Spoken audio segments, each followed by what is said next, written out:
our 12 points go to...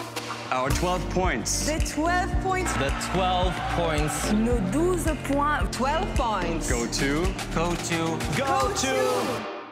Malta. Estonia. Iceland. L'Ukraine. Espagne. Italy. United Kingdom. Austria. France.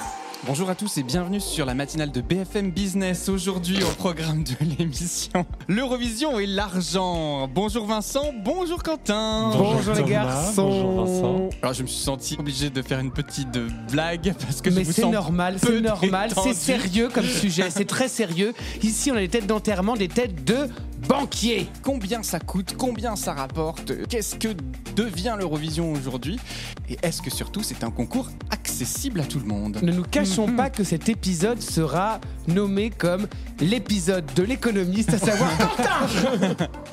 Exactement. Ou Jean-Pierre Pernaut. Combien ça coûte? Il est mort. Bah, ouais, Ah oui, c'est vrai, mince. Eh bien écoutez, on commence sans plus attendre, c'est parti, on compte nos sous.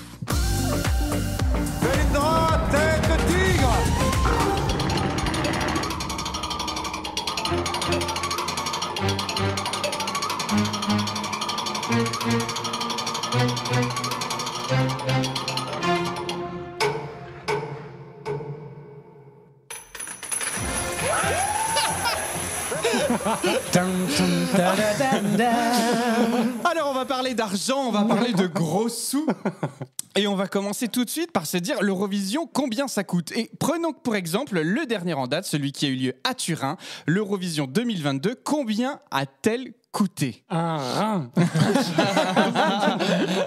Non, plus précisément, environ 25 millions d'euros de budget. Oh, 25 millions d'euros de budget. Bravo. Pour une petite sauterie. Donc alors 25 millions d'euros, mais alors pourquoi? Qu'est-ce qu'on paye dans 25 millions d'euros? Mais en même temps, c'est un spectacle qui dure... Il y a 3 soirées, il faut louer la salle pendant 1 mois. Vous imaginez louer Bercy? Je ne sais pas combien d'argent ça peut coûter. À mon avis, c'est vraiment quelques millions. Tu as vraiment une salle complète à louer. Il y a des centaines de techniciens qui bossent dessus pendant des mois, sur place, pendant quelques semaines. Et d'ailleurs, on a visité les coulisses de Turin. Vous avez vu les camions, enfin le nombre de techniciens, d'informaticiens, de je ne sais quelle autre spécialité. Coucou Benjamin. Du coup, voilà, ça coûte très très cher l'Eurovision Village auquel on est allé. Non, mais j'imagine que la salle, c'est un gros Non, budget. mais oui, parce que c'est différent de la salle des fêtes de Marolles-en-Urpois, finalement. Je pense que 4 mariages pour une lune de miel, bon, bah oui, c'est moins cher, peut-être. Hein. Alors tu parles de l'Eurovision Village, mais c'est quelque chose qui est complètement gratuit. Est-ce que c'est obligatoire? Comment les choses se font en fait quand on organise? C'est pas obligatoire. Donc on rappelle Village, ce qu'est l'Eurovision Village. C'est là où on boit. C'est dans un parc en fait à côté de la salle. C'est un endroit qui est sécurisé et dans lequel il y a des guitounes où on peut aller chercher à manger, à boire. Parlons-en. Et on peut suivre l'Eurovision, ces demi-finales comme la finale sur grand écran. C'est ça. Mais en fait, le truc, c'est que en fait, on est obligé de faire. Les villes sont obligées de faire des Eurovision Village parce que il y a peu de place en fait finalement pour le spectacle. Il n'y a que 10 000 personnes par soirée et il y a des dizaines de milliers d'autres personnes qui voudraient bien y aller. Sauf que 1, c'est cher, 2, c'est loin. Donc, il y a l'Eurovision Village, c'est la version populaire, sympathique du concours. Où on peut pas payer, si on peut pas payer, on peut aller à l'Eurovision Village pour avoir l'ambiance, pour voir tous les fans qui n'ont pas pu payer ou qui n'ont pas voulu payer. Et donc on passe déjà une bonne semaine. Ça forcément, ça a un coût. Bah oui, ils peuvent dépenser le prix d'une place dans les bières, par exemple. C'est une bonne idée. C'est une très bonne idée parce que si on compte en nombre de bières une place à l'Eurovision, ça en fait un sacré paquet. C'est vrai. Et puis alors, donc dans le coup, on disait la location de la salle, mais pas que. En fait, il y a toute la technique derrière. On le rappelle, on l'a vu. Il y a quasi l'équivalent en surface de la salle qui est construit derrière, ou alors qui doit être mis à disposition pour tout ce qui est loge, pour tout ce qui est technique, pour tout ce qui est cantine. La cantine de l'Eurovision. On mange bien, apparemment. Et puis après, il y a toute la sécurité dans la ville, la promo, le marketing. J'imagine que effectivement tout ça finit par peser dans ce budget. Donc et puis l'hébergement des centaines de techniciens qui bossent dessus. Enfin tout vraiment. Enfin on imagine la facture doit être sacrément salée. Donc on est sur un budget pour l'Italie de 25 millions d'euros. Alors 25 millions d'euros, mais comment c'est financé? Parce que nous, on est derrière notre télé, ça nous coûte rien, on passe une bonne soirée entre potes, mais qui paye 25 millions d'euros pour organiser un concours de chant? Le Big Five. Notamment. C'est pour ça qu'on est en finale directement. Mais déjà, précisons que les budgets varient vraiment d'une année sur l'autre. Grosso modo, ça tourne autour de 20-30 millions d'euros en moyenne, mais des télédiffuseurs un peu plus frugaux que d'autres ont réussi à organiser un concours pour 15 millions d'euros. C'est cher, hein, mais c'est... Quelle bande de pinces. C'est les Suédois. Hein. C'est juste parce qu'ils sont bons en organisation, je pense que ça doit jouer. Et puis, il y a les autres pays qui n'ont aucune limite, genre les dictatures, comme l'Azerbaïdjan, qui a dépensé pour 160 millions d'euros. 160 millions d'euros, c'est le coût record en fait de l'euro. C'est le coût record, ouais. Pour Bakou, alors. Après, il y avait tout à faire en Azerbaïdjan. Il fallait construire la salle, il fallait ravaler les façades et surtout camoufler les bidonvilles. Donc forcément, oui, ça a demandé un peu plus d'investissement, je pense. C'est ça. En fait, la salle a coûté une centaine de millions d'euros à construire en 6 mois. C'est-à-dire, on imagine un Paris-Bercy construit de toutes pièces en 6 mois. Donc forcément, ça coûte très très cher. Et combien de morts? Alors, on ne sait pas, contrairement au Qatar avec ses 6500 morts, mais on imagine quelques centaines ou quelques milliers de personnes. Voilà.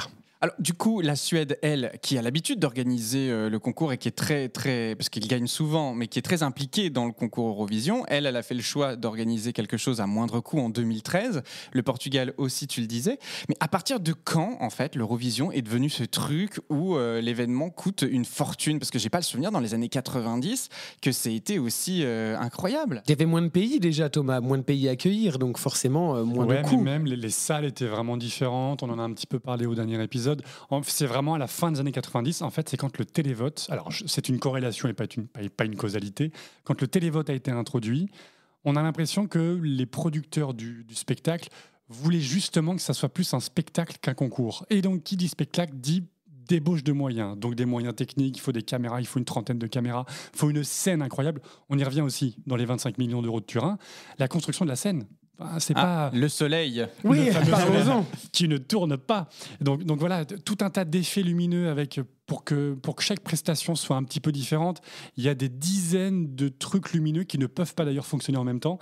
Mais donc il faut créer une sorte de couteau suisse de scène pour que chaque pays puisse être mis en valeur et qu'on se dise pas c'est un peu toujours la même chose au niveau de la scène. Sans compter les pays qui amènent directement leur projo sur le dos à dos d'âne. Et donc du coup ils disent tiens, j'aimerais bien une perche pour accrocher celui-là. Ah merde, il n'y en a plus. Bon et qui ramène des trucs improbables, alors, des portes des ronds verts, le fameux rond alors vert. on évoquera le coût des prestations juste après. Je voudrais qu'on reste sur l'organisation, déjà à proprement parler du concours. C'est un concours qui devient très cher à organiser parce qu'on a besoin de spectacles, parce que aussi c'est un programme télé qui a besoin de faire de l'audience sur certaines chaînes où il y a de la publicité, parce que c'est un programme qui est de plus en plus en concurrence avec, tu utilisais des formats américains comme The Voice, etc.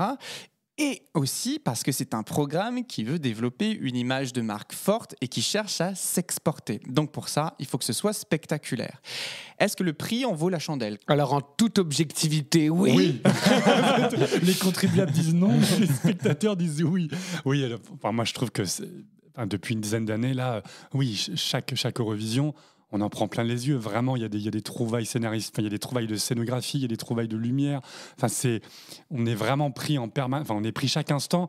Moi, je trouve que, en vaut de la chandelle, je ne sais pas, mais en tout cas, on en a pour notre argent en termes de spectacle. Et puis même en fait, si on se dit tiens, on va apprécier cette prestation de ce pays parce qu'on sait qu'il y a du fric, on va aussi se dire on aimerait bien voir celle où il n'y a pas de fric parce qu'on sait que ça va être de la merde et on va s'en moquer. Donc du coup forcément la violence. Certes, mais à quoi sert une soirée Eurovision entre amis si ce n'est pas pour critiquer? Faut un petit peu bitcher. Et donc cet argent, il vient pas de nulle part. L'Eurovision aujourd'hui est financé par des apports divers qui sont, rappelons-le, le Big Five, certes, donc c'est les plus gros apporteurs d'affaires. Chaque pays participant à l'Eurovision apporte un petit pécule. Là, la copette arrive. Vous vous souvenez en école primaire ou à l'école Non, alors, oui, je sais très bien, arrête de me regarder comme ça. Parce qu'il se trouve qu'en fait, Quentin étant petit, on peut balancer quelques anecdotes, on s'en fout. Quentin étant petit ne savait pas dire la coopérative. Et donc, du coup, il disait la copette arrive. Vous savez, on devait donner un chèque en début d'année. Et là, c'est la même chose à l'Eurovision. Sauf que le Big Five donne des plus gros chèques. C'est pour ça qu'on se retrouve en finale. Donc déjà, sur les 25 millions de cette année, il y a environ 6 millions qui ont été donnés directement par l'Union européenne de télévision, qui eux-mêmes ont été donnés par chaque pays participant. Et donc, plus il y a de pays participants, plus la quote-part donnée par l'UER est importante. Le bas de laine est assez épais, vous voyez. Exactement. Ah, mais finalement, 6 millions, c'est pas la majorité du financement. Moi, je pensais que l'Union européenne de radio-télévision finançait en majorité ce concours, ce qui n'est pas le cas. Alors, Non, à peine. d'où viennent les autres sources de financement? Ensuite, on a le télédiffuseur qui a gagné. Du coup, lui, c'est souvent, ça dépend des années, mais en gros, très souvent, il doit payer la moitié du budget. Alors, ça varie d'une année sur l'autre, mais là, au doigt mouillé, je sais que Vincent, tu aimes particulièrement cette expression, Et oh. ça veut dire que la RAI a probablement dû dépenser 12 millions d'euros. 12 millions d'euros, la moitié du budget. C'est ce qu'il y a Mais- sur mon compte en banque. En négatif, à découvert. Exactement, voyons. Ah, fallait le préciser, excuse-moi. Mais du coup, la RAI, pour le coup, et ça, c'est très régulièrement, en tout cas pour les télédiffuseurs, sur ces 12 millions d'euros payés par la RAI, en fait, c'est l'État italien qui a prêté cet argent à la RAI qui doit lui rembourser sur plusieurs années. C'est exactement ce qu'avait fait du coup le télédiffuseur israélien, Cannes, en 2019. C'est l'État israélien qui avait prêté de l'argent à Cannes. Il doit le rembourser sur 15 ans. Ou alors, dans des États style en Suède, où tout se passe un petit peu mieux d'un point de vue financier, où il n'y a pas de problème d'organisation, c'est l'État directement qui donne de l'argent, qui donne une sorte de pécule supplémentaire en disant pour cette émission exceptionnelle cette année, on imagine par exemple France Télévisions, le ministère de la Culture dirait on vous donne 10 millions d'euros de plus sur vos budgets prévus par France D'accord. Télévisions de manière exceptionnelle juste pour cette année. Mais ça soulève une question que j'ai envie de poser tout de suite, avant de revenir après sur la source du financement. Mais du coup, quand on dépense 12 millions d'euros en tant que diffuseur, on n'a pas nécessairement envie de gagner les années qui suivent. Surtout si on a un emprunt sur 15 ans. Même l'engagement sur le programme n'est nécessairement pas le même. Le jeu est complètement déséquilibré. C'est ça. Je pense qu'on l'a tous un petit peu vu et vécu, d'expérience si vous regardez l'Eurovision. Le pays vainqueur, l'année même où il organise, en général, la prestation qu'il envoie, c'est vraiment pas très très bon. C'est vraiment, on fait comprendre, on s'est fait plaisir là cette année niveau budget, maintenant c'est ceinture et bretelles pendant quelques années. Sauf la Suède, qui a beaucoup d'argent. Après, il y a forcément un rayonnement ailleurs. Hein. C'est le rayonnement touristique, le rayonnement culturel, etc. qui rapporte de l'argent au pays organisateur, quoi qu'il en soit. Donc, Et ça, c'est vrai, et on va l'évoquer juste après. Alors, on est 6 millions pour l'Union européenne de radio-télévision, 12 millions pour le télédiffuseur qui accueille le programme. Eh ben, on n'est pas à 25 millions encore. Non, D'où il en vient la reste suite? encore. Ouais. Du coup, par exemple, cette année, on a eu cette information publique dans le Corriere della Sera. Je ne sais pas si... El Corriere della Sera, je ne sais pas Merci comment. pour les sources. Oui, il faut sourcer toujours ces informations. La ville de Turin a donné 2 millions. La région du Piémont, donc la région de Turin, a donné également 2 millions. là où est écrit la piémontaise. Exactement. On en vient à ce que tu disais. Du coup, les villes cherchent à accueillir aussi, à faire valoir leur aura touristique. Mais carrément, parce qu'on comprend bien qu'en fait, plus les villes donnent de l'argent, plus ça intéresse la RAI qui fait son comité de sélection de quelle ville va organiser. Il y a une espèce de concurrence, de course à l'échalote. C'est-à-dire que la RAI qui a besoin de beaucoup d'argent pour organiser le concours, se dit on va peut-être aller dans la ville qui nous propose le plus d'argent. Et on ne sait pas ce qu'ont proposé les autres villes, Milan, etc. Il semblerait que Turin ait gagné le droit d'organiser, notamment parce que c'est celle qui avait fait le plus gros chèque avec la région du Piémont, etc. Et ça s'est d'ailleurs vu qu'en fait c'était bien eux qui organisaient, en tout cas qui avaient payé pour organiser à la ville de Turin et à la région de Piémont, parce que les cartes postales, c'est vraiment du donnant-donnant, c'est-à-dire qu'on vous donne quelques millions, et en attendant, pendant les 40 secondes entre chaque chanson, on montre des petits endroits de la région. On n'a pas vu les pouilles. Bizarrement. On a vu d'autres endroits d'Italie, mais principalement, c'était des endroits touristiques potentiellement de la région piémontaise. Et qui, pour le coup, étaient magnifiques à voir. Oui. Ça m'a vraiment donné envie d'aller découvrir cette région. Donc, c'est réussi pour eux. C'est un succès. Ouais, et puis je pense vraiment que quelques millions d'euros, comme ça, 2 millions pour la ville, 2 millions pour la région, pour un spectacle diffusé à 200 millions de personnes, s'ils avaient dû payer cette publicité dans tous les pays d'Europe sur les chaînes classiques, ça leur aurait recouté beaucoup plus cher. La media value était money can't buy, comme Exactement. on dit. Mais alors, si on parle du financement, on a 2 millions de la ville de Turin, on a 2 millions de la région Piémont, on est à 22 millions, il nous manque 3, si mes calculs sont bons. Oh là là, mais t'as fait maths sup, maths spé ou quoi là? Moi j'étais perdu, attendez, je prends ma calculette. Eh ben, n'oublions pas que nous payons des places pour aller voir ce spectacle, donc la billetterie.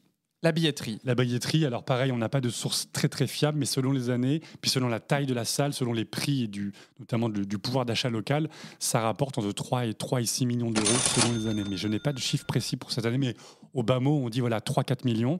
Et si tu regardes bien, ça fait nos 25 Non, millions. mais là, pour le coup, c'est un risque en vrai, parce que c'est-à-dire qu'on va fixer un prix des places qui, peut-être, potentiellement, ne sera pas acheté et ne rapportera pas le montant escompté, finalement. C'est ça. Et on s'en est rendu compte en 2019, justement en Israël. C'est pour ça qu'ils étaient endettés pendant très longtemps. C'est qu'en fait, peu de gens ont fait le déplacement. Le coût de la vie en Israël était très cher, les places étaient extrêmement chères.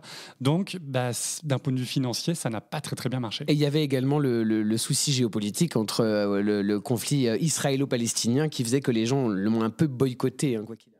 Et puis Ou les même prix de des peur. places. Et les Ouais. prix des places, je me souviens que c'était hors de prix. C'était exorbitant. Mais ils avaient invité Madonna. Oui. Bon, ils s'en sont mordus les doigts d'ailleurs. Ah oui, C'était- ça. C'était, Ah bah ça- c'était vraiment exorbitant. Et là aussi, tu vois, la question de tout à l'heure sur depuis quand c'est devenu un spectacle, pareil, depuis une dizaine d'années, en réalité, alors qu'avant les répétitions n'étaient jamais ouvertes au public et on ne pouvait pas payer pour aller voir les répétitions, il y a 10 ans, ça n'existait pas. On ne pouvait voir que le show final, les demi-finales et la finale. Là, dorénavant, ils vendent aussi les places des répétitions. Ouais, pour que Donc ça fasse on- encore plus Donc d'argent. c'est ça, ce qui fait que, de calcul un peu grossier que j'ai fait pour Turin, il y avait 10 000 places dans la salle de spectacle. Il y a eu, souvenez-vous, il y a 2 répétitions générales ouvertes au public, plus le spectacle de show de la première demi-finale. Pareil pour la deuxième demi, pareil pour la finale, ce qui fait qu'il y a eu 9 fois 10 000 personnes.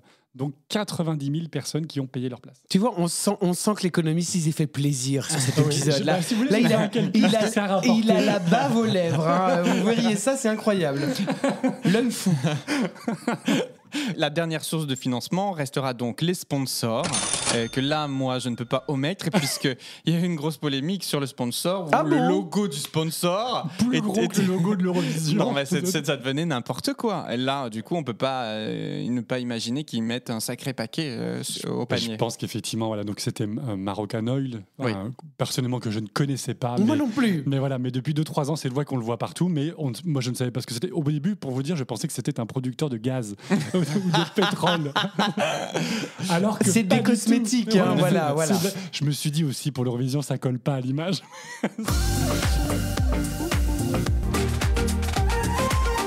Alors 25 millions, c'est ce qu'a coûté l'Eurovision 2022 à Turin. Comment est choisi le budget d'une année en fait? À quel moment on décide que ça va me coûter 25, 15 ou 30 ou 60 ou 160? En fait, juste après la victoire du pays, enfin de la chanson, et même en fait quelques jours auparavant la finale, souvenez-vous, hein, l'UER organise du coup la finale du jury la veille au soir. Donc en fait, l'UER sait déjà ce qui a marché au niveau du jury. Elle a aussi les résultats du télévote des 2 demi-finales précédentes. Et très régulièrement, elle demande à 2-3 pays, en gros... Fais gaffe, c'est pour ta gueule. En fait, voilà, elle indique de manière totalement informelle, mais en leur disant, bon, il y a une probabilité certaine, ou en tout cas pas improbable que vous gagniez. Commencez déjà à réfléchir, parce que ça va aller très très vite, commencez déjà à réfléchir, à élaborer un budget prévisionnel. Est-ce que vous envisagez plutôt 15 millions, en mode Eurovision low cost, un peu comme le télédiffuseur suédois a J'aime voulu bien faire en 2015. Eurovision low cost à 15 millions. Donnez-les-moi, hein, vraiment, je vous organise une petite sauterie, ça sera parfait. Non, mais je pense que tu vois, 15 millions, 25 millions ou 40 millions ou 45 millions comme à Copenhague en 2014, c'est du simple au triple. Donc, je parle pas de Bakou, hein, parce qu'ils sont vraiment hors course. Donc déjà, à mon avis, l'UER sait, ou plutôt envoie des signaux.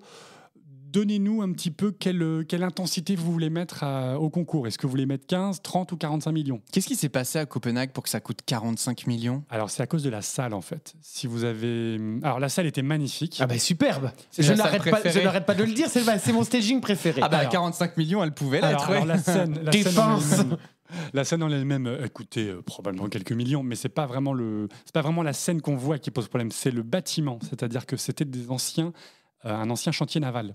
C'était d'ailleurs deux anciens chantiers. Qu'est-ce qu'il est renseigné, ce Quentin, parce que je alors suis allé visiter cet ancien chantier naval. Donc en fait, c'était 2 bâtiments, 2 géants hangars collés l'un à l'autre.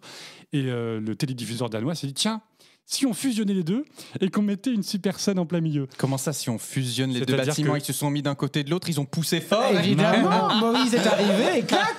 Non, en fait, il y avait un mur commun. Il y avait un Ah mur oui, commun d'accord. entre les deux. Donc, ils ont fait péter le mur commun, sauf qu'il a fallu mettre des rajouts de fondations et de grosse Un structure IPN, quoi. médiatique. Ouais, c'est ça. C'est ça. Et d'amiante.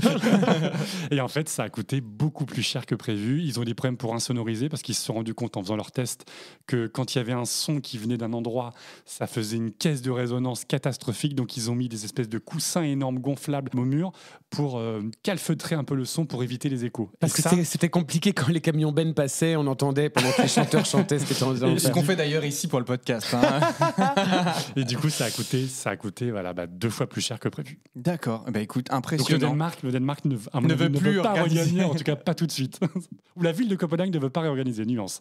Avant de passer à la suite des sujets, rebondissons juste sur un point. Rebondis. Le choix de la ville organisatrice de l'Eurovision. En Angleterre, qui est parti pour gagner cette sélection, en fait, c'est 2023 Alors on me dit dans l'oreillette qu'on dit Royaume-Uni parce que du coup il y a l'Écosse qui participe, enfin il y a des villes candidates. Je devrais le savoir en plus. C'est the king. Parce que là, pour une fois, on enregistre alors que la reine nous a vraiment Elle a quittés. passé l'arme à gauche. Est-ce qu'on peut juste d'ailleurs faire un petit hommage parce que souvenez-vous, l'histoire. les origines de l'Eurovision, le couronnement Oui, de la c'est reine vrai. Elisabeth II était le premier événement diffusé par Avec le l'UER. réseau Eurovision. Donc voilà.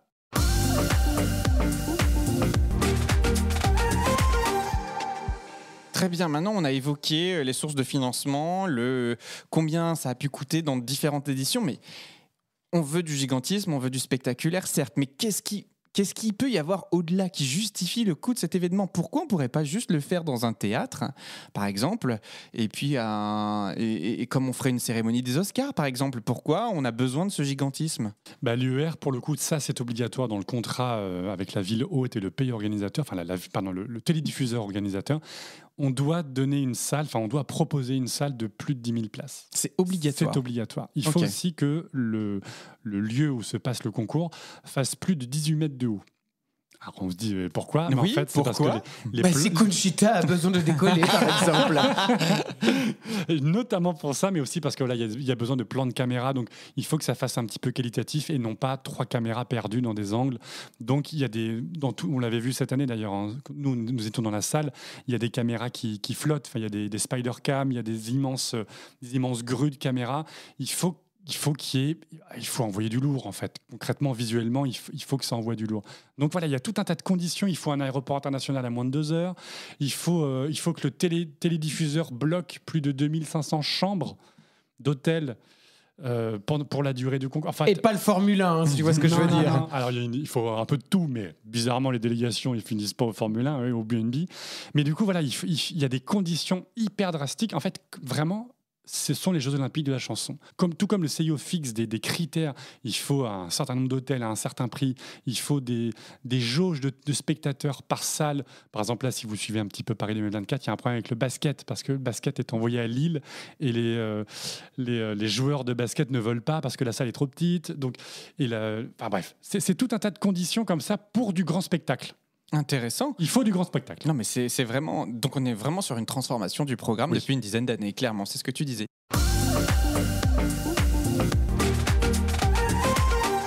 Aujourd'hui, le cofinancement entre l'Angleterre et l'Ukraine. Sur 2023, on est sur un système un peu nouveau, voire complètement inédit.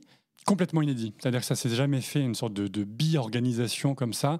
D'un point de vue finance, on n'a aucune info. Donc je ne sais pas du tout si l'Ukraine, mais vu sa situation financière... Ils vont payer 2 balles, non? Oui, ils vont payer l'euro symbolique, mais je pense que c'est la BBC qui va tout payer. Par contre, et ça je trouve ça vraiment très bien, mais on en avait déjà parlé, des Ukrainiens, enfin des décideurs ukrainiens vont être dans les comités d'organisation pour qu'il y ait une sorte de patte ukrainienne, peut-être dans le logo, peut-être dans la scène, ou voilà, quelque chose qui évoque vraiment la participation ukrainienne.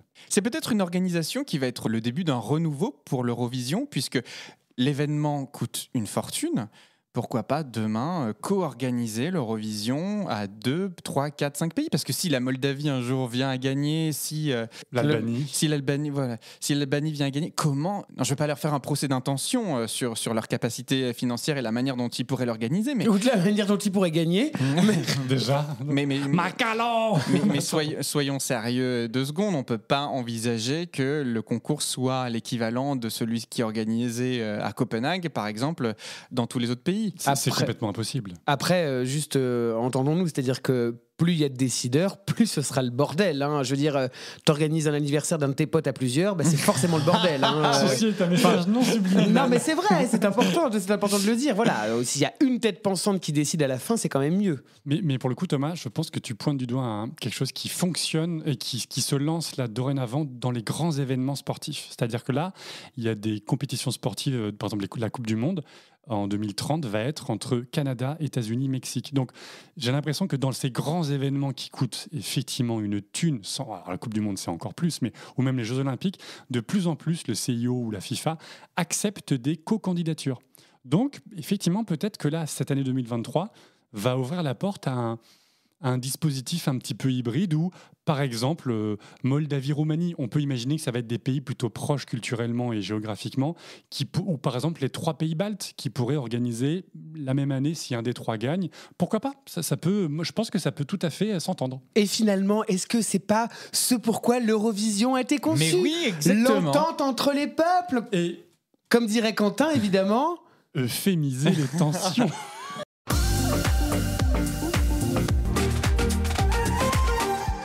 Mais combien coûte aussi une prestation d'un pays ? On voit que le jeu est complètement différent entre, par exemple, l'Espagne l'année dernière qui dépense jusqu'à 600 000 € pour la prestation de Chanel, et à l'inverse, la Macédoine qui n'a dépensé que 25 000 € pour sa participation. Donc, Ça se ressent.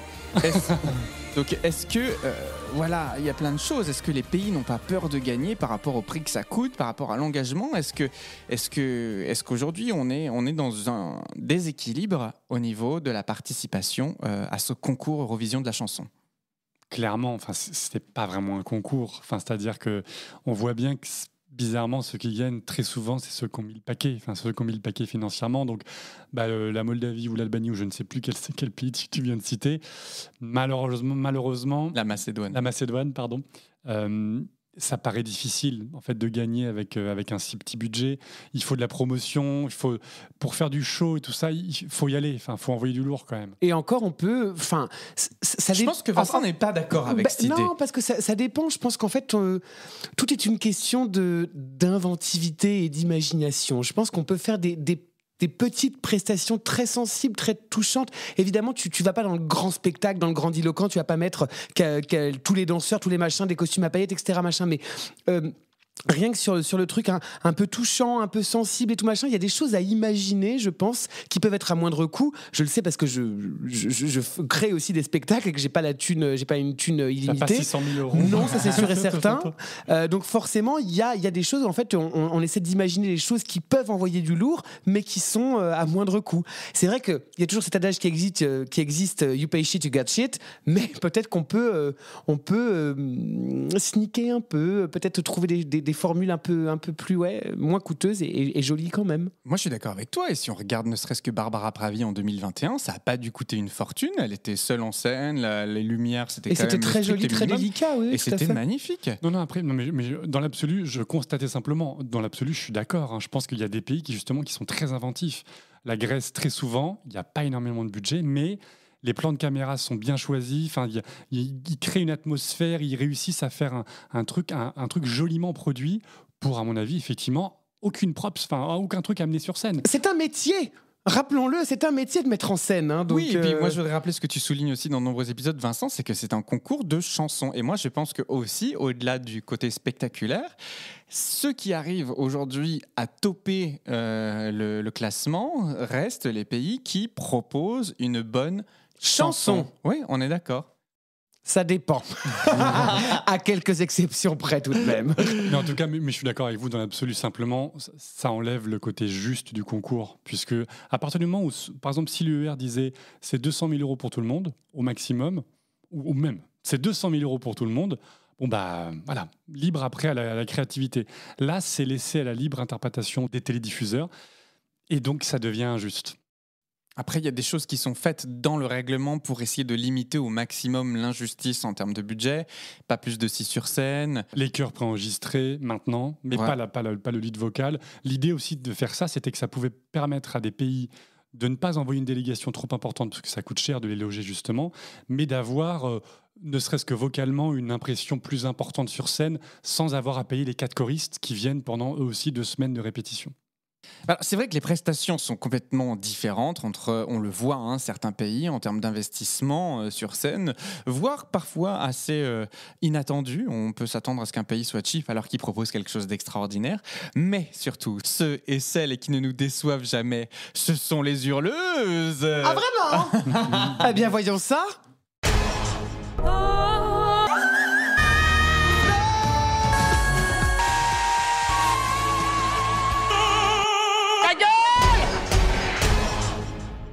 Une fois n'est pas coutume, Thomas, musique.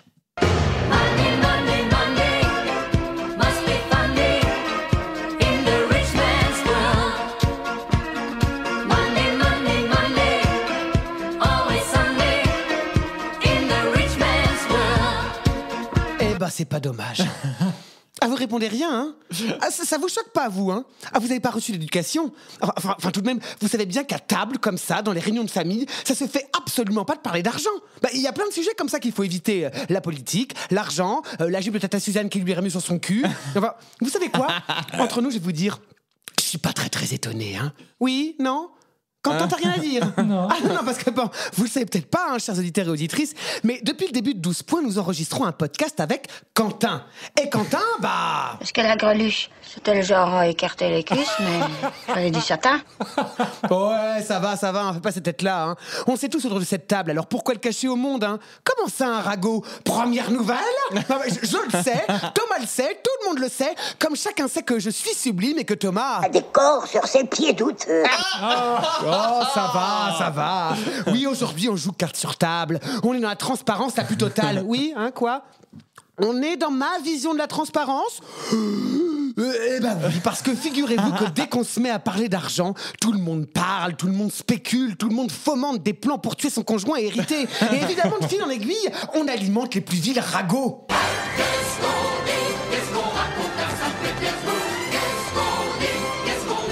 Mais oui.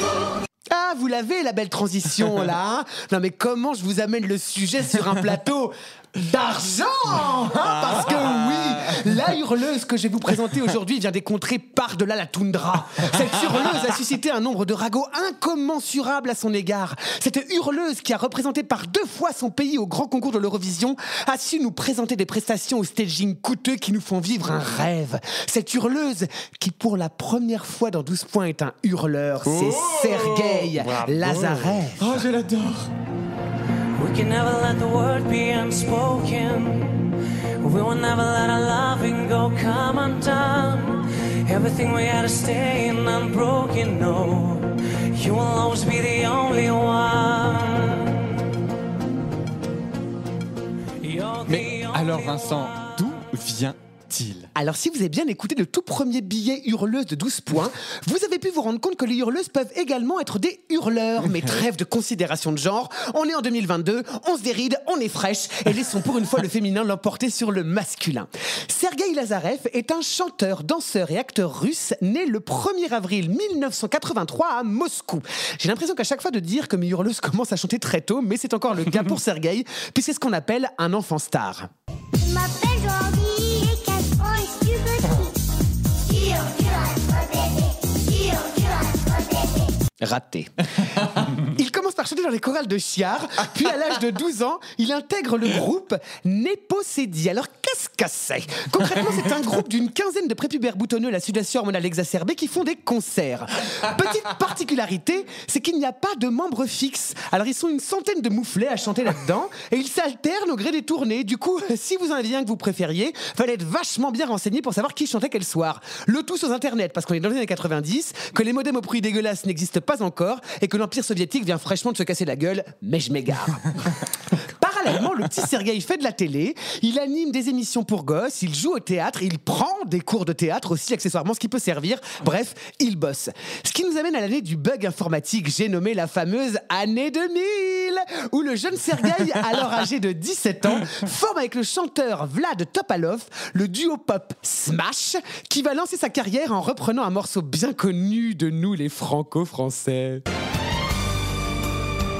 J'ai posé mes yeux sous sa robe de gitane. C'est lui là? Oui. À quoi me sert encore de prier Notre-Dame? Oh, c'est pas mal. Quand Sergueï et Vlad apparaissent comme ça, cheveux au vent, costard blanc, regard langoureux et police, le succès est immédiat. Ils réalisent en 2003 leur premier album Freeway, qui se vend à plus... Comment j'ai dit ça avec un accent? Freeway, qui se vend à plus d'1 million d'exemplaires en Russie et s'exporte dans tout l'est de cette partie du monde, déjà bien à l'est pour nous. Donc la Corée, la Chine, la Thaïlande, l'Indonésie et j'en passe. Ce qui les amène à sortir en 2004 leur second album Tonight, avec un 2 à la place du tout, parce que ça fait brancher, qui enchaîne sur la séparation du groupe. Et c'est là que commence la rumeur.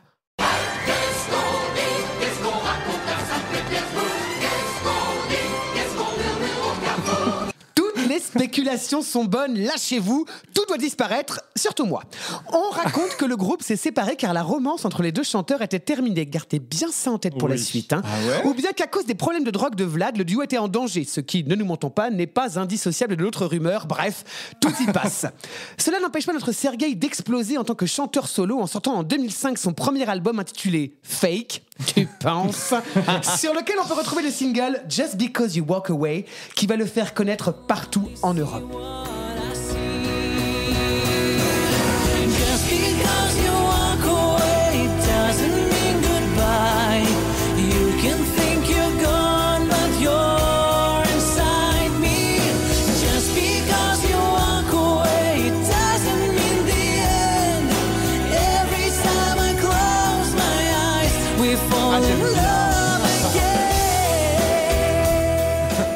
Ah, c'est mièvre. Oui, alors ne jugez pas trop sévèrement. Il faut le replacer. Il faut replacer cette chanson à l'époque des pics dans les cheveux, des ras du cou et des lofter up and down. Et puis déjà, Sergueï. Qu'est-ce que c'est, Sergueï? Eh ben, Sergueï, c'est un rescapé d'un boys band. Alors, il a absolument tous les codes qui vont avec. Yeux de chien battu quand il chante, sourire ultra bright, coupe de cheveux Vivel Dub fixation béton et surtout chemise ouverte sur son torse musclé, un berbe qu'il n'hésite absolument pas à exhiber à chacune de ses prestations, même si la situation ne l'exige pas. Bref, un vrai twink tout droit sorti d'un film porno d'une maison bien connue de Ah, pardon. Quentin est très renseigné. Néanmoins, on a pu l'entendre, le mec maîtrise sa voix de ténor à la perfection, malgré sa tendance dans les chansons tristes à geindre comme un lamentin à l'agonie.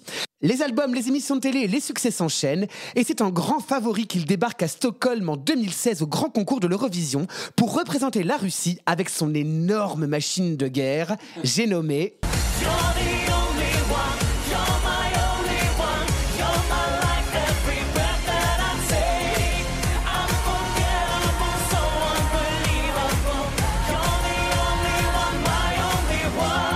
Nous y voilà, Vincent, parle-nous donc un peu de sa performance à l'Eurovision 2016. Alors on va éviter de s'attarder sur la chanson parce que malgré les qualités intrinsèques de cette soupe moderne pop, c'est avant tout le staging qui nous intéresse. Et là, les Russes, ils ont bien épicé le goulash.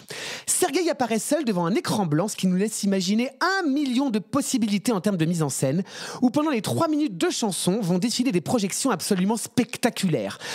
Alors oui, nous sommes un podcast et du coup je prends conscience que vous raconter point par point la prestation serait inutile, donc je vous invite vivement à aller la découvrir par vous-même, c'est sensationnel.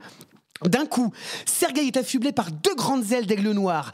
Une autre fois, son corps se transforme en traînée de sang ou encore il gravit des colonnes blanches avant de s'allonger au milieu d'un iceberg alors que ce dernier tourne dans une supernova. Même moi qui ai vu la prestation 1 milliard de fois, je me demande encore comment ils ont fait pour obtenir un tel résultat de perfection. C'est littéralement de la magie. Et c'est là qu'on peut raisonnablement commencer à parler de fric. Parce que si on veut bien faire un petit effort de mémoire, c'est exactement la même technique qu'a utilisée Queen Bee lors de sa performance de Round the World au Billboard Music Award de 2011. Performance que je vous invite également à revoir si vous ne vous en souvenez plus, c'est absolument magistral. On peut toutes et tous se dire que c'est du jamais vu à l'Eurovision.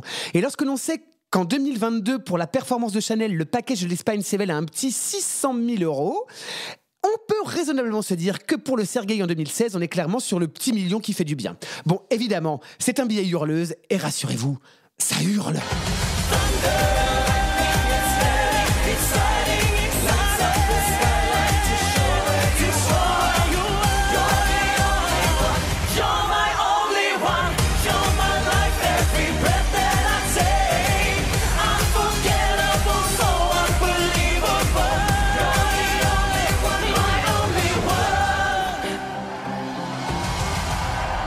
J'adore.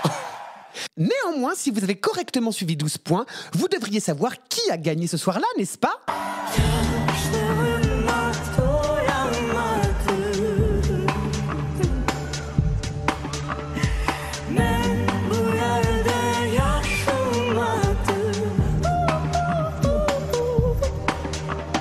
Et là, comme une Nathalie Portman entendant l'alarme de la caserne des pompiers un mercredi à midi, on a envie de dire « Wow, wow, wow !»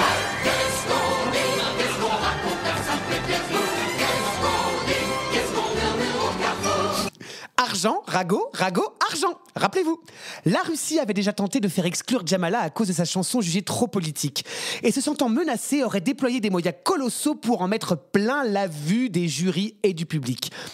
Ajoutez à cela la rumeur comme quoi Jamala et Sergueï se haïssent copieusement, que les parcours des deux chanteurs des coulisses à la scène se sont faits de telle manière qu'ils ne se croisent jamais, qu'ils ne se disent pas bonjour, bref, il y a du fric, ça ragote. Qu'il y ait des tensions dans chacune des délégations, surtout avec la petite bombe qu'est la chanson de Jamala, on peut le comprendre. Néanmoins, les deux artistes ont été assez intelligents pour dire dans la presse que tout allait bien et qu'ils étaient là pour la musique, même s'il faudrait quand même vérifier le niveau de faux d'herchage de tout ça. Ce soir-là, Sergueï finira 3e du classement en terminant 1er du télévote avec 361 points. On remercie la mise en scène très chère calibrée pour la télé. Mais sa 5e position au vote du jury entraînera sa chute. Le jury ayant préféré placer en première position, on ne va pas lui en vouloir, la fabuleuse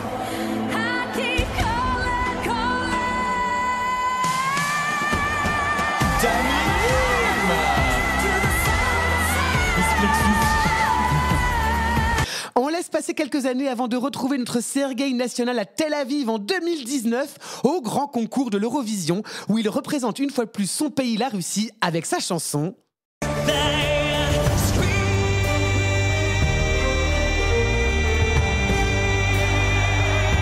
Mais respire, bon sang. Bon, j'ai pas envie de dire qu'on prend les mêmes et on recommence, mais c'est à peu près ça. La chanson Scream est une ballade pop larmoyante, mise en scène avec tout un tas de miroirs sans teint qui sont également des écrans avec de la flotte qui coule dessus. Bref, c'est pas très inventif, mais vu que la Russie a enchaîné coup sur coup 2 ans de merde niveau Eurovision, ils ont pris les mêmes recettes et se sont dit que c'était dans les vieux pots qu'on faisait les meilleures soupes. Là où ils ne trichent pas, c'est la chanson. On est d'accord, ça s'appelle Scream, alors accrochez-vous, on va screamer.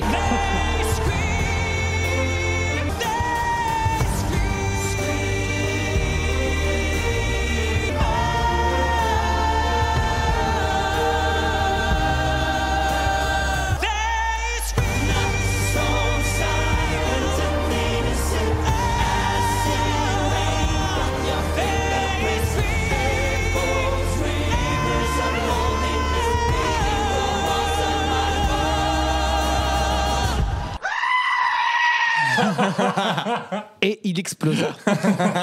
Les Russes ont voulu la jouer safe, à tout faire comme la fois passée. Eh bien, comme la fois passée, malgré tout l'époumonage dont Sergueï a fait preuve, il termine 3e du classement avec 370 points. Et alors, et depuis, mon Thomas, rien de nouveau sous le soleil, puisque Sergueï a continué son petit bonhomme de chemin en faisant de la musique, en tournant, en jouant, en gagnant la finale de l'émission Tancis Voizdame. Et là, vous me dites, bien sûr, la version russe de...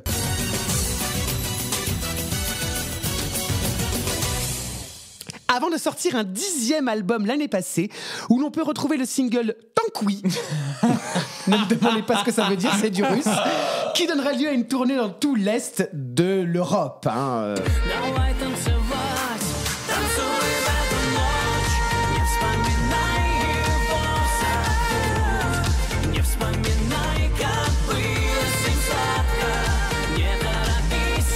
c'est de la soupe, ça.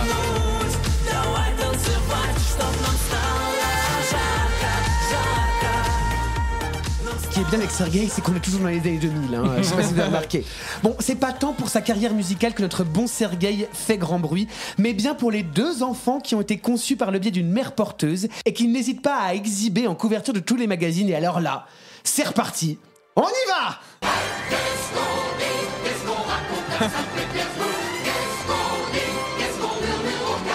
Bon, pas la peine de vous faire un dessin, on est en Russie et on peut quand même déclarer avec un degré de certitude assez élevé que ce n'est pas the best place to be pour sucer des pralines. Du coup, Sergueï donne le change. Il s'affiche avec des femmes dans les soirées mondaines, il incarne le client d'une boîte de striptease dans ses clips et joue la carte du séducteur invétéré à exhiber son corps musclé sur tous les plateaux télé. Évidemment, la rumeur de son homosexualité donne lieu à des attaques les plus crasses. Et je ne peux pas m'empêcher d'être touché, d'avoir de la peine ou de vouloir brûler tous les intégristes qui ne peuvent pas vivre et laisser vivre. Alors que dire de tout ça ? Je vous avoue que j'ai tourné dans ma tête toutes les tournures de phrases sans pouvoir trouver les mots justes. On se rend bien compte au final que même l'Eurovision, qui est censé être un concours basé sur l'entente des peuples à travers l'art, la culture et la chanson, est toujours rattrapé par cette valeur universelle, l'argent. Alors certes, il en faut pour les infrastructures, pour les costumes, pour les lumières, pour le show, mais dans mon monde de bisounours, j'ai toujours un peu de mal à accepter le fait que la Russie a déployé des moyens colossaux pour étouffer notre ukrainienne préférée, qui malgré le rouleau compresseur Lazarev, a réussi à faire passer son message. Alors oui, aimons-nous, luttons, faisons-nous entendre, mais gardons quand même dans un coin de notre tête que... Money, money, money, money, money, money, money. Prenez et profitez. Money, money, money. À marque une livre, $100. Moscou, Paris, Berlin, voilà qui fait tourner le monde. Ça fait tourner le monde. Ah bah écoute, moi j'étais ravi d'entendre un billet sur Sergueï. Vraiment, ça me fait énormément plaisir et je vais aller revoir sa prestation d'Eurochef.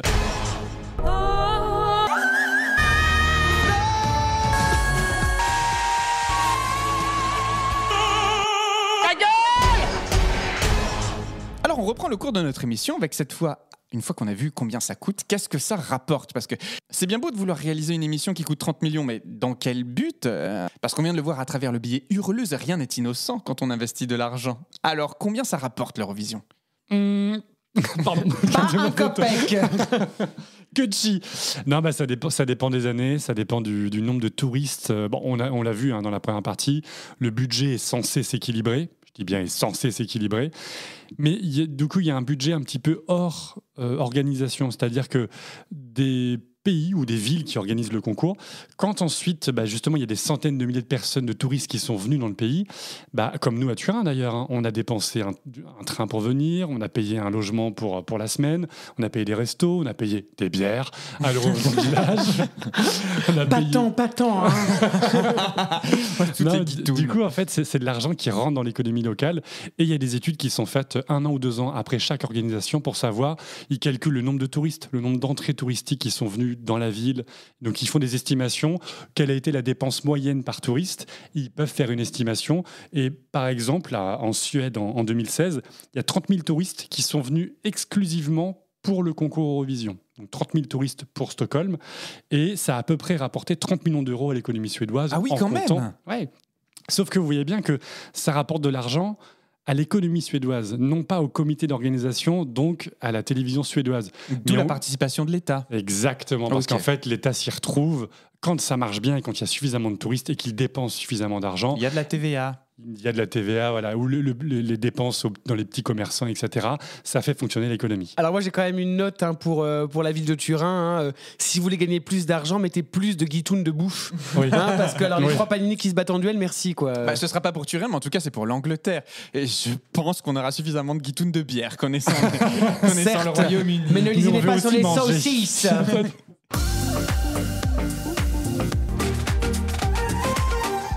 L'Eurovision rapporte évidemment beaucoup d'argent, mais pas que à la ville. J'imagine le télédiffuseur y trouve aussi son compte. Oui, ça dépend si le télédiffuseur a de la publicité ou pas. Bon, par exemple, en France, si c'est France Télé qui organise, on sait qu'après 20h, il n'y a plus de publicité. Donc, ça ne serait pas de la publicité qui nous ferait gagner de l'argent. Mais dans d'autres pays, le télédiffuseur public a le droit de diffuser des pubs. Donc, dans ce cas, il gagnerait effectivement beaucoup d'argent parce que c'est l'assurance d'une audience énorme quand le pays organise. La RAI, par exemple, a fait un score gigantesque cette année. Oui, mais les prestations sont diffusées sur YouTube. Il y a de la pub sur YouTube. J'imagine que ça finance une partie. Ce financement revient à l'UER, du coup Je pense que ça revient à l'UER. Les droits, à mon avis, les droits sont cédés à l'UER. Après tout, c'est leur programme, merde. C'est vrai.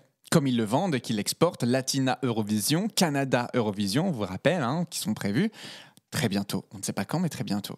Oui, arrêtons, l'Eurovision, c'est pas que l'argent aussi, c'est la culture et on va pas se cacher que c'est quand même, je le dis souvent en même temps dans ce podcast, que c'est quand même une plus-value pour le pays qui organise parce que, ça, tu le disais Quentin, il y a des touristes, ça fait marcher l'économie.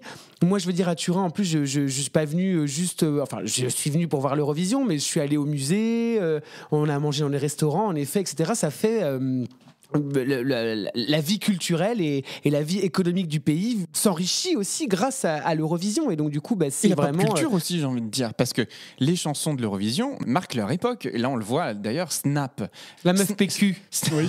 Snap, la chanson de l'Arménie qui aujourd'hui fait le tour du monde parce qu'elle a buzzé sur TikTok et elle s'inscrit aujourd'hui dans le Billboard Top 100 des chansons les plus écoutées. Incompréhensible. Oui. Incompréhensible me concernant.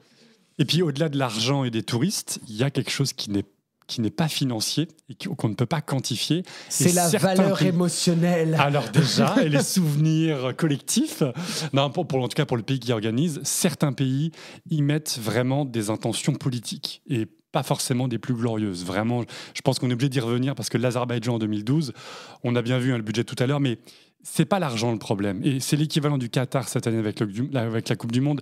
Ils s'en fichent un peu du sport. Ils s'en fichent complètement de qui va gagner. Oui, c'est juste histoire de laver leur image. Alors, c'est laver leur image, c'est montrer qu'ils sont modernes, c'est montrer qu'ils sont accueillants pour des investissements futurs financiers, c'est montrer aussi que le pays compte sur la scène internationale pour la Coupe du Monde, à échelle plus réduite pour l'Eurovision. Mais souvenez-vous aussi, c'est toi qui disais ça, Thomas, dans plusieurs épisodes, l'Eurovision, c'est la fenêtre de publicité pour certains petits pays dont on n'entend jamais parler. Et donc, si des petits pays gagnent, ils vont vraiment l'utiliser pour que, dans l'imaginaire collectif, on se dise « Ah oui, ce pays, il existe, il est là ».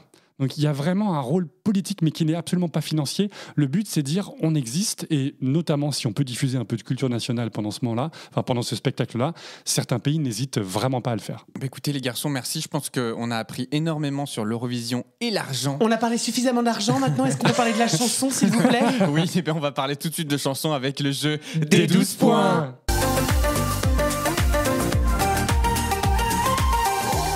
Alors oui Vincent, on va parler de la chanson, mais on va rester dans le thème de l'argent puisque je vous ai demandé de choisir une chanson en rapport avec l'argent et j'ai hâte de découvrir votre sélection. Alors qui veut commencer ? Moi !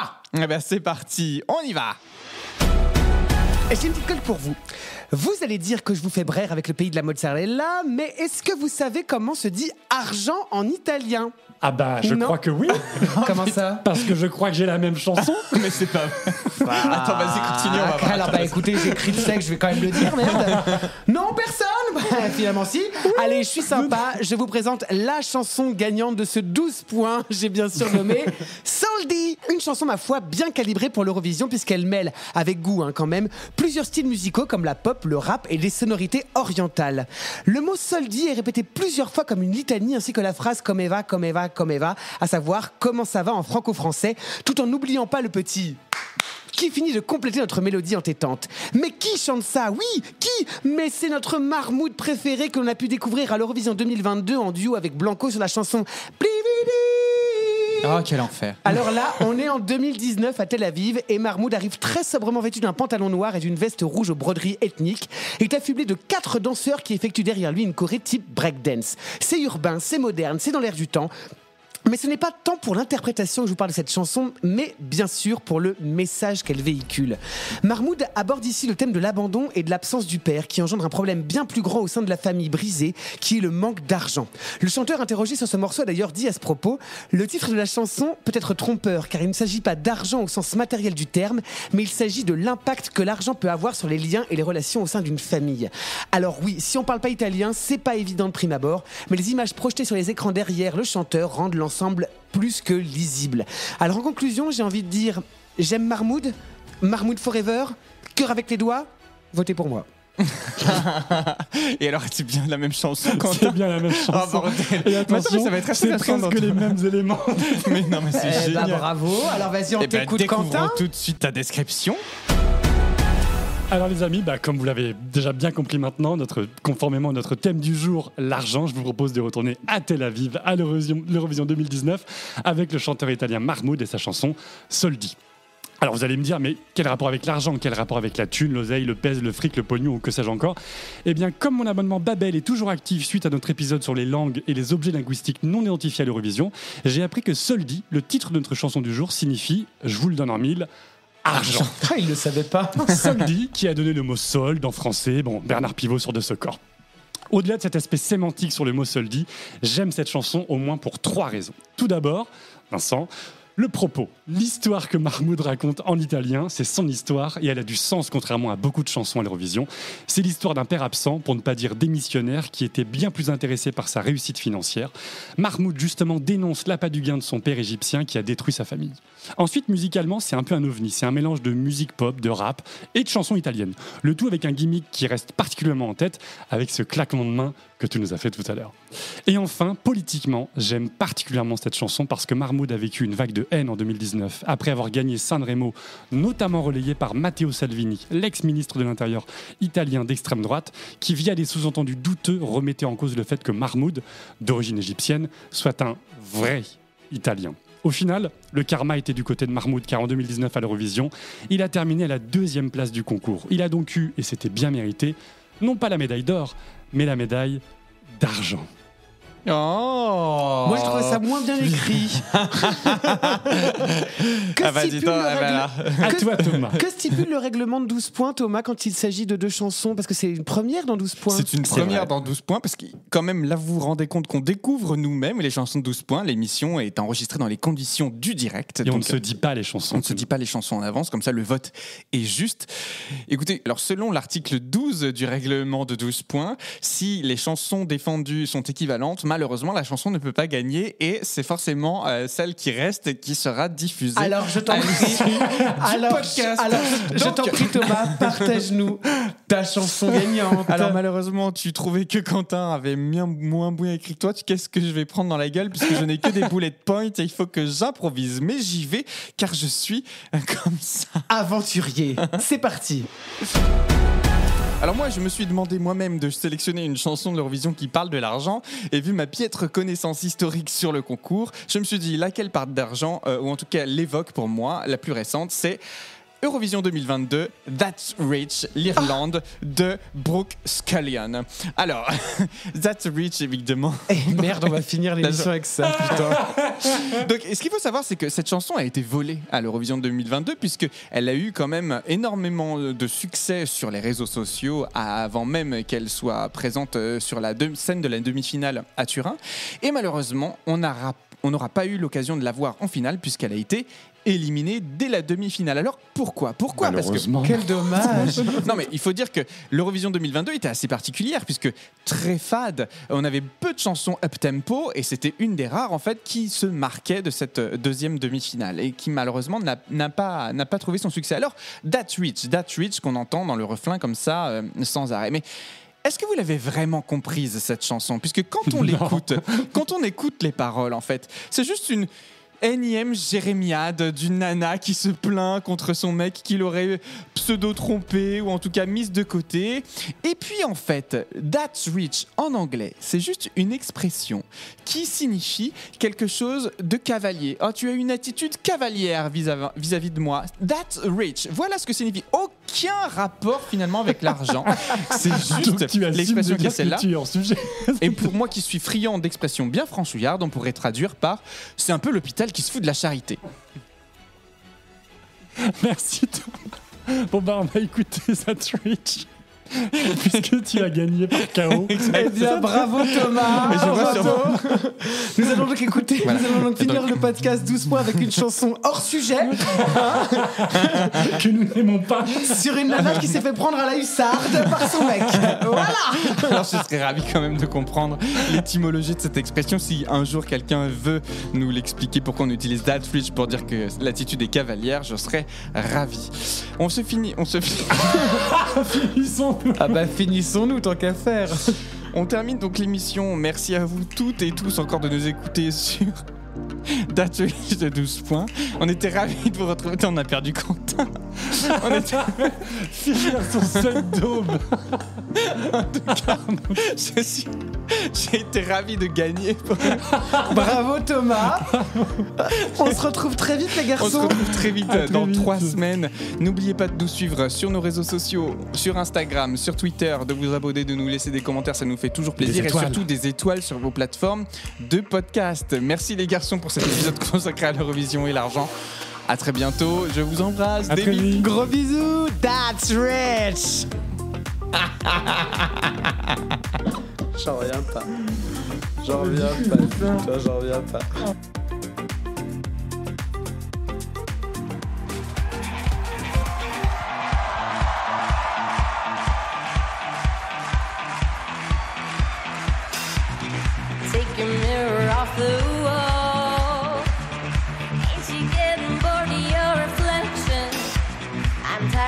dodging all your calls. You wanna be the center of attention. I'm getting sick of you now. Stop sending flowers. I just burn them all, and you'll cry for hours. Always putting me down. Well, I got news for you. You say I'm using you now. Hey, stupid, that's right. When it's coming from you, that's right. Well, I got nothing to prove, that's right. You think I dress up for you, that's right. Ha! Bye bye, fool. Bye bye, fool. Bye bye, fool. Used to think I need your help to feel good. Turns out to do it better. Think maybe you should please yourself. Because I'm over you, I'll see you never. I'm getting sick of you now. Stop sending flowers. I'll just burn them all, and you'll cry for hours. Always putting me down. Well, I got news for you. You say I use you now. Hey, stupid, that's right. When it's coming from you, that's right. Well, I got nothing to prove, that's right. You think I dress up for you, that's right. Ha! Bye bye, fool. Bye bye, fool. Bye bye, fool. I think it's funny how you miss me when you never knew me. You were a lazy lover, I moved on to ones that move me. Loser, lose your attitude, I'm doing good, that's on me. All glowed up, yeah, that's on me. You see me now, you want me.